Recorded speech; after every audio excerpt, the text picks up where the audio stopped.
బద్వేల్ పట్టణ భారతీయ జనతా పార్టీ అధ్యక్షుడు ధర్మిశెట్టి వెంకట సుబ్బయ్య రాయర్ గారు ఇవాల్టి రోజున గురు పూర్ణిమ సందర్భంగా వారు గురువులను సత్కరించడము, వారిని శాలువాలతో సత్కరించి వారి యొక్క కాళ్ళు కడిగి ఇవాల్టి రోజున మన బద్వేల్ పట్టణ చరిత్రలో మేము మొట్టమొదటిసారిగా చూస్తున్నాము.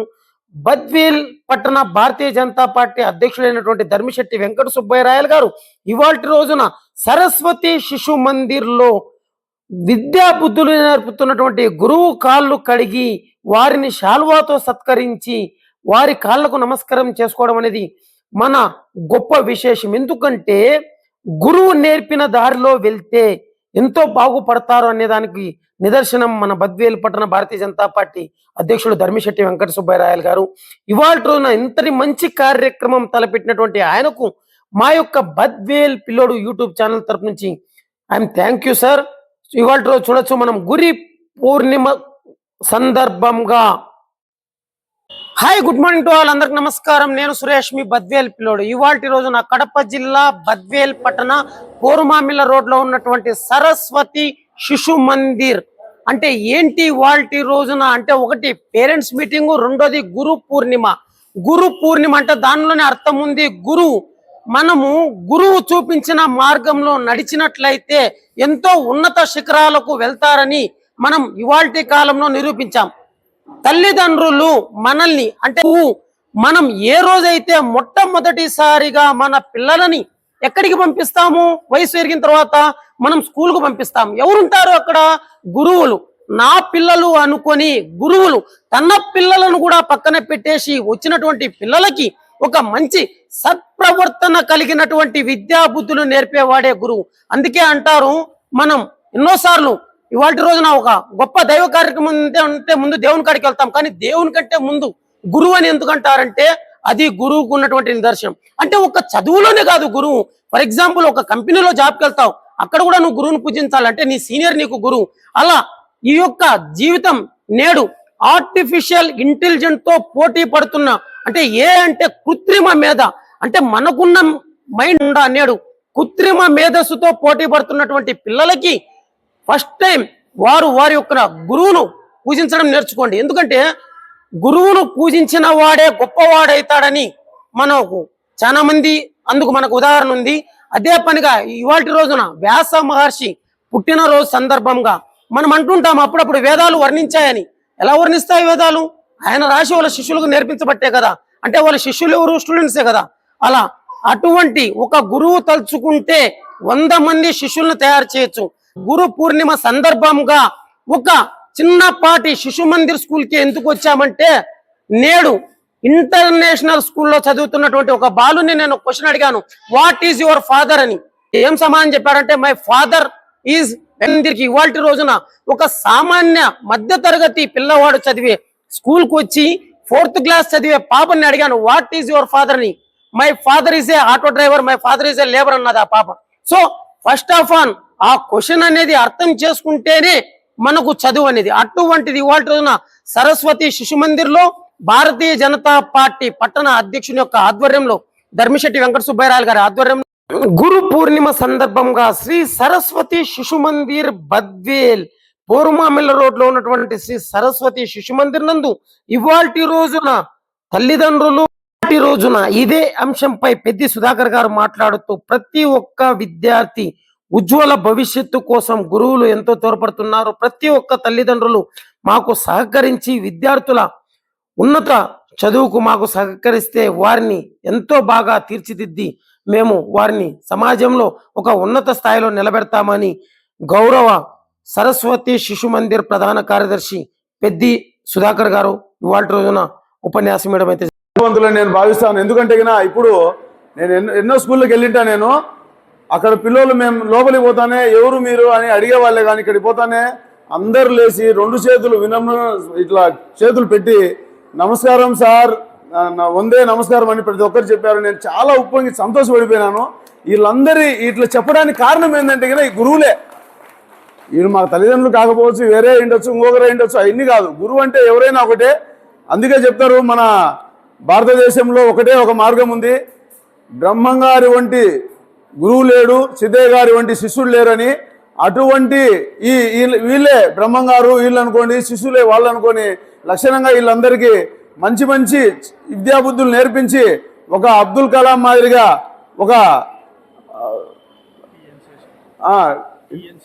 టిఎన్ శేషన్ గారు మాదిరిగా ఎంతో మంది ఎన్నో విధాలుగా ఉండరు. ఈ ఒక్కొక్క వర్గంలో లేకుండా, కొన్ని దాంట్లో లేకుండా ప్రతి ఒక్కరూ కొన్ని మార్గాల్లో నడిచేటువంటి మార్గంలో నడిపించాలని వీరందరి కోరుతూ మీ పిల్లల్ని ఒక్కరినైనా కూడా, అంటే మనకు నమస్కారం పెట్టాలంటే కన్నా ప్రజలందరూ మీ పిల్లలు ఇంట్లో ఉన్నప్పుడు మీరు ఎప్పుడైనా ఇంటి సమస్యల గురించి ఇంట్లో గొడవ పడకూడదండి. నెక్స్ట్ 40 సమస్య ఏంటంటే మీ పిల్లలని రెగ్యులర్ గా బడికి పంపించి ఏర్పాటు చేయండి. వాడికి కావాల్సిన న్యూట్రిషన్ ఫుడ్ ఇవ్వండి. వాడి ఆరోగ్యం మీద శ్రద్ధ తీసుకోండి. వాడికి ఎలాంటి జంక్ ఫుడ్స్ కానీ అలవాటు చేయొద్దు. తప్పనిసరిగా మంచి ఫుడ్ను మీ ఇళ్లలోనే మీ చేతులకుండా అవసరమైన పద్ధతిలో వాడికి తయారు చేసుకుంటూ వారి ఆరోగ్యాన్ని కాపాడుకుంటూ వారి సరైన పద్ధతిలో పంపించినప్పుడు, రెగ్యులర్ గా పంపించినప్పుడు, మీరు రెగ్యులర్ గా వాళ్ళ పర్యవేక్షణ చేసినప్పుడు మీరు ఏ రిజల్ట్ అనుకుంటారో ఆ రిజల్ట్ వస్తుంది. ప్రతి విద్యార్థి గొంతు అనేది బాగా డెవలప్ అవుతుంది. డెవలప్ అయి బాగా పదాలు ఎక్కువ పదాలు క్యాప్చర్ చేస్తారు. ఎక్కువ పదాలు నేర్పించడమే ఉద్దేశం ఉంటే ఆ ఎక్కువ పదాలు నేర్పించేటప్పుడు ఆ క్రమంలో ఇప్పుడు ఏమంటే రకరకాల ఆట బొమ్మలు తెచ్చాము. ఆ ఆట బొమ్మల ద్వారా ఆ పిల్లలకు దాన్ని చూసి గ్రహించి వినడం. ఇవే ఎల్కేజీ యూకేజీ వాళ్ళు అదే ఇప్పుడు ఇంగ్లీష్లో టీచర్ అంటారు. వాళ్ళను ఇప్పుడు మేము సత్కరించుకోవడం జరుగుతుంది. ఎందుకంటే గురువు ఇంతకుముందు గురువే, ఇంకా ఏం లేదు, సారు ఇవన్నీ ఏం లేదు. అప్పుడు గురువే అనేవాళ్ళు. ఆ గురువును అంటే నాకు వీళ్ళు చదువు చెప్పకపోయినా నాలాంటి వాళ్ళను తయారు చేస్తారని నేను ఆశిస్తూ వారికి ఒక చిన్న, అంటే నా తల్లిదండ్రులుగా భావించుకొని పిల్లలకి మీ ఫోన్ నెంబర్ ఖచ్చితంగా నేర్పియండి. అదేవిధంగా ఆధార్ కూడా వాళ్ళకి నోటికి వచ్చే విధంగా నేర్పియాలని కోరుకుంటున్నాం. ఎందుకంటే మన పిల్లలు ఎక్కడైనా తప్పిపోయినా, ఎక్కడికి వెళ్ళినా వాళ్ళ ఆధార్ కానీ చెప్పగలిగితే ఆధార్తో వాళ్ళు ఎక్కడున్నారు ఏమైనా ఐడెంటిఫై చేయడం జరుగుతుంది. కాబట్టి ఆధార్ ఖచ్చితంగా నోటికి వచ్చేలా చేయండి. అదేవిధంగా ఫోన్ నెంబర్ కూడా వాళ్ళకి నేర్పియండి. ఇంకొకటి ఏంటంటే అందరూ తల్లిదండ్రులు అమ్మఒడి పడలేదు మాకు. ఇక్కడ విచ్చేసినటువంటి తల్లిదండ్రులకు మరియు ఈ సరస్వతి శిశు మందిర్ సంబంధించినటువంటి సంబంధించినటువంటి శ్రీయుతులు, మరి ఉపాధ్యాయురాళ్లకు మరి పెద్దలందరికీ నా నమస్సుమాంజలు తెలుపుతున్నాను. అలాగే వ్యాస గురు పౌర్ణమి ఈరోజు ఎంతో మహనీయులు పుట్టినటువంటి ఈ రోజున మన పిల్లలకి ప్రతి ఒక్కరము ఒక బాట, అంటే ఒక దారి చూపేటువంటి గురువే దారి చూపిస్తాడని చెప్పారు. అలాగే బ్రహ్మంగారి వంటి గురువు లేరు, సిద్ధయ్య స్వామి వంటి శిష్యులు లేరు అనేటువంటి గురు శిష్యుల బంధం ఇది. గురువులు బాగుంటే అక్కడ చదువుకున్నటువంటి పిల్లలు బాగుపడతారనే ఉద్దేశం ప్రతి ఒక్కరికి తెలుసు. ఈ చిన్న సూత్రాన్ని ఎరిగినటువంటి ఈ పాఠశాలే మన శిశు మందిర్.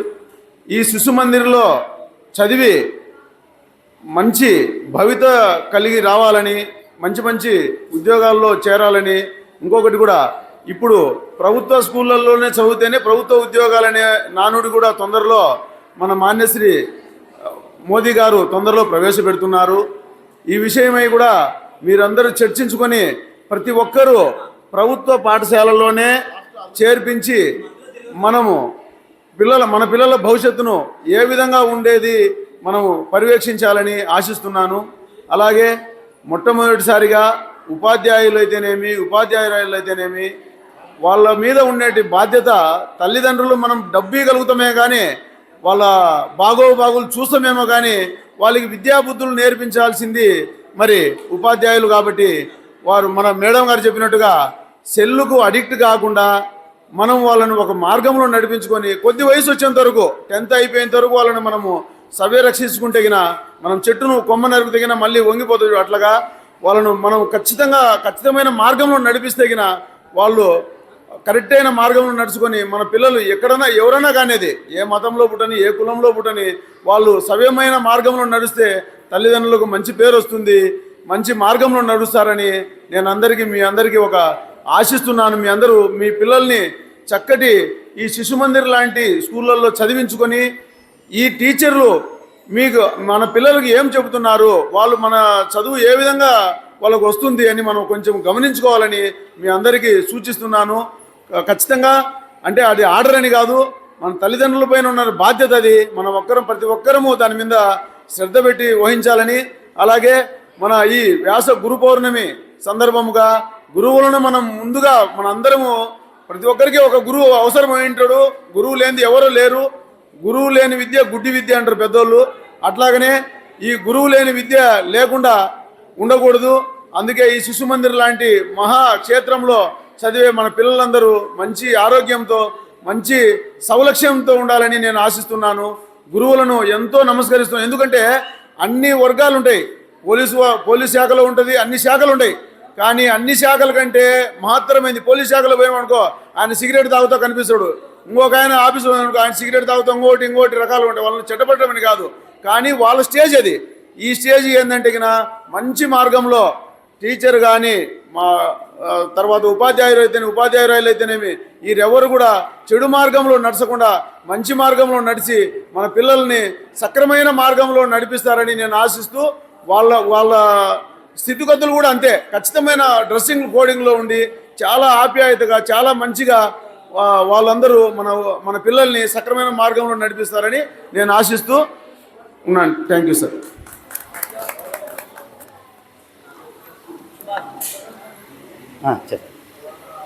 ధర్మిశెట్టి వెంకట సుబ్బయ్య గారు విలువైన సమాచారాన్ని సూచనలు అందించారు. వారికి ప్రత్యేక అభినందనలు. అలాగే ఇప్పుడు మన శిశు మందిర్ పేరెంట్స్గా అలాగే విద్యార్థులుగా ఈ శిశు మందిర్లో చదువుతున్నారంటే ఎన్నో జన్మల పుణ్యము. ఈ బద్వేలు పట్టణంలో ఎన్నో వందల స్కూళ్ళు ఉన్నాయి. ఆ స్కూల్లో గల ఈ శిశు మందిర్ గొప్ప పాఠశాల. ఎందుకంటే ఇక్కడ నైతికతో కూడిన విద్యను పిల్లలకు ఉదయం లేచేపటి నుంచి నిద్రపోయేంత వరకు ఏ విధంగా ప్రవర్తించాలో, గురువులతో ఏ విధంగా ఉండాలా, అక్కచెల్లెలతో ఏ విధంగా, అమ్మానాన్నతో ఏ విధంగా ఉండాలా, అలాగే మన వేదభూమిలో ప్రతి ఒక్కటి శ్లోకాలతో ఉన్నాయి. ఆ శ్లోకాలన్నీ నేర్పించి సనాతన ధర్మానికి ఒక ఆదర్శంగా నిలుపుతారు. ఈ పాఠశాలలో మనకు కమిటీ మెంబర్గా సభ్యులుగా శ్రీమతి పత్తి పుష్పద గారు ఉన్నారు. అలాగే శ్రీమతి ఆనాల రేణుకా గారు ఉన్నారు. ఇప్పుడు మన శిశు మందిర్ గురించి, పేరెంట్స్ గురించి ఆనాల రేణుకా గారు 2 మాటలు మాట్లాడతారు. సభకు విచ్చేసిన సభ్యులందరికీ, ఉపాధ్యాయులకి, తల్లిదండ్రులకి అందరికీ నా హృదయపూర్వక నమస్కారాలండి. ఈరోజు గురు పౌర్ణిమ. పిల్లలకందరికీ తప్పకుండా వ్యాసుని గురించి, మహాభారతము, రామాయణం రాసిన స్టోరీలు పిల్లలకి ప్రతి ఒక్క తల్లిదండ్రులు యూట్యూబ్లో అయినా చూసి ఒక కథ చెప్పండి అమ్మా. ఈరోజు పిల్లలకి మీకు రాకపోయినా యూట్యూబ్లో చూడొచ్చు కదా, చూసి తలా ఒక కథ చెప్పండి పిల్లలకి ఈరోజు. అలాగే పిల్లలకి మాత్రం ఇంటికి వస్తానే మనం ప్రేమగా పిల్లల్ని దగ్గర తీసుకొని మన పనులన్నీ పక్కన పెట్టి ఒక 1 అవర్ సేపు వాళ్ళు స్కూల్లో ఏం చదివినారు, ఎలాగా ఉంది, ఫ్రెండ్స్ ఎలా ఉన్నారు, టీచర్స్ ఎలా ఉన్నారు, ఏం జరుగుతున్నాయి, అవి ఖచ్చితంగా మీరు ప్రతిరోజు పిల్లలతో పాఠ్యపుస్తకాలు చూసి వాళ్ళతో షేర్ చేసుకుంటే వాళ్ళకున్న ప్రాబ్లమ్స్ మీకు బాగా చెప్పగలుగుతారమ్మా మనం ప్రేమ చేస్తే. ఇక్కడ టీచర్స్ ఎవ్వరు మీరు ఏం రిపోర్ట్ చేసినా పిల్లల మీద రియాక్షన్ తీసుకోరు. అందువల్ల మీరు భయపడకుండా ఏమన్నా ఉంటే స్లిప్లో రాసి దాంట్లో వేయండి. మీ పేరు కూడా రాయొద్దని చెప్పినారు పోయినసారి సార్ రిపోర్ట్ మీద. ఉన్న లోపాలు కానీ, మీ పిల్లల్లో ఉన్న మంచి కానీ, మీ పిల్లల్లో ఉన్న ఇబ్బందులు కానీ ఏదైనా సరే మాకు విన్నవిస్తే తప్పకుండా దాన్ని మేము సర్దిద్దుకుంటాము.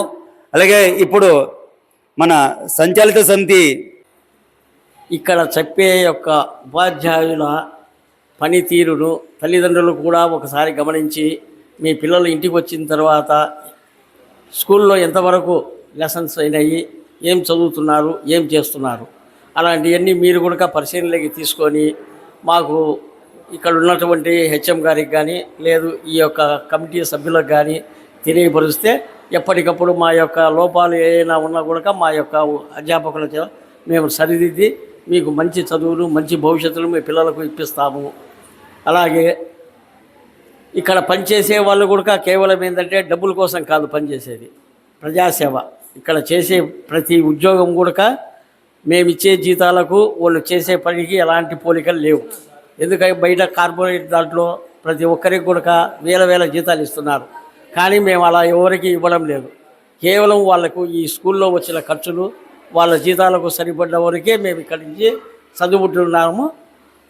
కాబట్టి మీరు కూడా ఇక్కడికి వచ్చిన తల్లిదండ్రులు కూడా మీ యొక్క సహకారంతో మాకు కూడా సహకరించి జరగబోయే రోజుల్లో మీరందరూ కూడా పూర్తిగా పిల్లలతో పాటు ఇక్కడ పనిచేస్తున్న అధ్యాపకులకు కూడా మీరు కూడా సహకరిస్తే మేము ఇంకా ఉన్నత స్థాయికి ఎదిగించగలమని మీ అందరికీ ఒకసారి మనవి చేసుకుంటూ ఈ యొక్క ఎంతో సేవా కార్యక్రమం నిర్వహించింది. అందుకు ధన్యవాదాలు. మీకందరికీ వేదవ్యాసుల జన్మదినం గురించి మీకందరికీ తెలిసే ఉంటుంది. వేదవ్యాసులు గారు మన వేదాలను విభజించి మన సనాతన ధర్మంకు ఎంతో కృషి చేశారు. వారి పుట్టినరోజును గుర్తుగా ఈరోజు గురు పౌర్ణమి కార్యక్రమాన్ని నిర్వహిస్తున్నారు. 2025 సంవత్సరానికి అధ్యక్షులుగా రమేష్ రెడ్డి గారు ఉన్నారు. ఆయన కొన్ని అనివార్య రాలేకపోయారు. అలాగే ఉపాధ్యక్షులుగా ఎల్ సుబ్బాడి గారు ఉన్నారు. అలాగే ప్రధాన కార్యదర్శిగా పెద్ది సుధాకర్ గారు, అలాగే కార్యదర్శిగా సత్యనారాయణ గారు, కోశాధికారిగా షిండే వినోద్ కుమార్ గారు,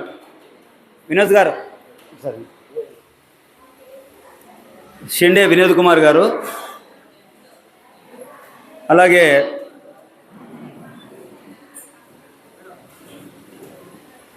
సంచాలక సమితి అధ్యక్షులుగా అరవ శ్రీనివాసరెడ్డి గారు ఉన్నారు. అలాగే ఉపాధ్యక్షులుగా బాల నరసింహులు గారు ఉన్నారు. ప్రధాన కార్యదర్శిగా బోలా నారాయణ గారు ఉన్నారు. అలాగే అక్కడ కూర్చున్న వారు బీజేపీ పట్టణ అధ్యక్షులు వెంకట సుబ్బయ్య గారు, అలాగే శ్రీనివాస.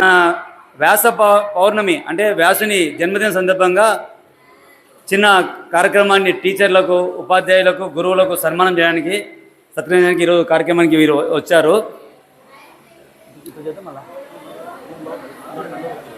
విద్యార్థుల తల్లిదండ్రులకి విద్యార్థులను అడిగి వాళ్ళ పిల్లలు ఎలా చదువుతున్నారు, వాళ్ళ మంచి చెడ్డలని తెలుసుకోవాల్సిన అవసరం ఎలాగైనా ఉంది.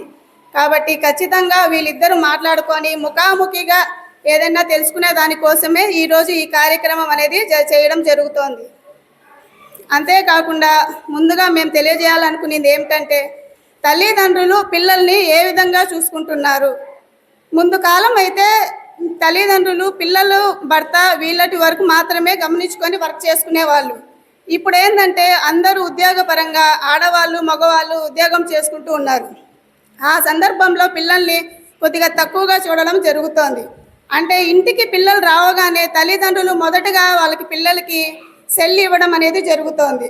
ఆ సెల్ ఇవ్వడం వల్ల పిల్లలు దానికి సెల్కి అడిక్ట్ అయిపోవడము, పూర్తిగా ఆరోగ్యపరమైన సమస్యలను కొని తెచ్చుకోవడం జరుగుతోంది. అంతేకాకుండా ఈ మధ్యకాలంలో ఒక అమ్మాయి ఏం చేసిందంటే ఒక తీవ్రమైన అనారోగ్యానికి గురైపోయింది.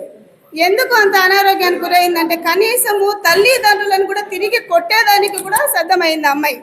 ఈ ఒక పిచ్చి మెదడులోకి వెళ్ళిపోయింది. ఎందుకు అలా వెళ్ళిపోయింది అనేసి ఆరాధిస్తే ఆ అమ్మాయికి తల్లిదండ్రులు 24 గంటలు సెల్ ఇస్తున్నారు.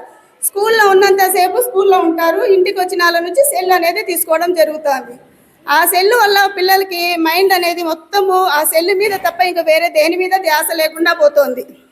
కాబట్టి ఆ అబ్బాయికి ఏమైపోయిందంటే మైండ్ అసలు ఏం చేస్తున్నాము ఏమనేది లేదు. దగ్గరికి పిల్లలు పోయినారంటే వాళ్ళని పేరెంట్స్ని కూడా అనుకోకుండా కొట్టేస్తుంది ఆ పాప.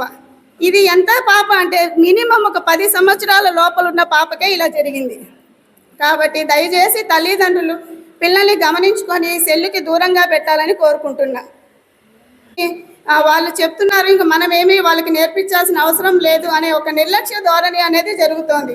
ఆ ధోరణిలో లేకుండా పిల్లలు స్కూల్కి వెళ్ళినప్పటి నుంచి వచ్చే వరకు ఏం చేస్తున్నారు, ఎలా ఉన్నారు, ఉపాధ్యాయులు ఎలా ఉన్నారు, వాళ్ళ టీచింగ్ విధానం ఎలా ఉంది, పిల్లలు ఎంతవరకు నేర్చుకోగలుగుతున్నారు అనేది మీరు పిల్లల్ని ఒకసారి గమనించుకోవాల్సిందిగా కోరుతున్నాను.